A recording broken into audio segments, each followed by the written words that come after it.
So I'm going to talk a little bit about working with shapes first. I think my first thing on this is, what is a shape?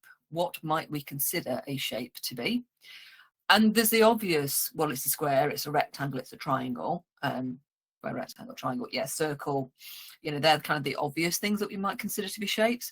But there's also organic shapes as well, which I think also fall into this.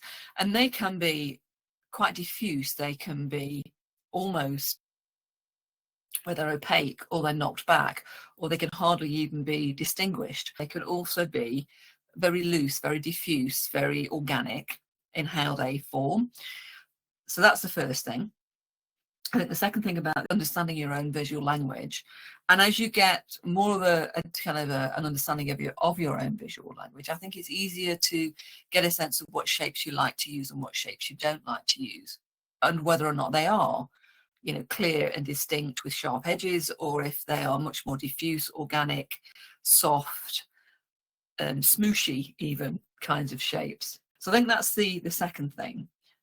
So that as you get a greater understanding of the elements that form part of your visual language and how you like to communicate, I think it gets easier and easier and easier to work with shape, is what I'm saying.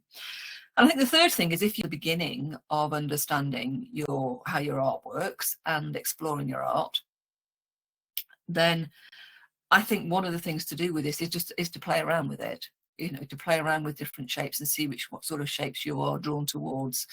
And that was really what the prompt was about, to give you the opportunity to be able to do that, to see what kinds of shapes or forms or elements form part of your work, so that it helps you get a sense of what they might be.